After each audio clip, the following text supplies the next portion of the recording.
মহাপুরুষে জীব দুঃখ কাতরতা থাকে কেন? শ্রী শ্রী ঠাকুর পার্থিব সকল বন্ধন ছেদন করলেন, কিন্তু স্বজাতির দুঃখ বেদনার অশ্রুমাখা কাহিনীগুলি তিনি এত মনোযোগ দিয়ে শুনতেন কেন? তাদের কিছু বোঝা লাঘবের জন্য তার এই প্রাণপণ অক্ষুণ্ণ চেষ্টা ছিল কেন? বলতেন, নারকোলের ফোঁপল শুকিয়ে গেলে খোল থেকে আলাদা হয়ে যায়, কিন্তু একটা না একটা জায়গায় একটু খোলের সঙ্গে লেগে থাকে।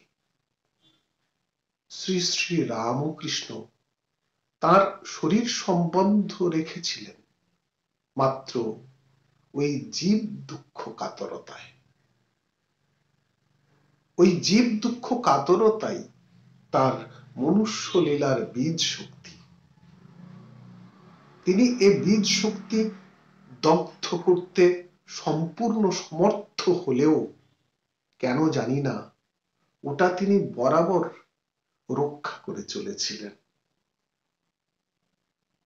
তিনি যে নিস্তল নিঃসীম সমুদ্র, প্রেমের, কৃপার, করুণার দিব্যবাণীর প্রতিধ্বনি। শিরোনাম জীব দুঃখ কাতরতা, স্বামী বাসুদেবানন্দ।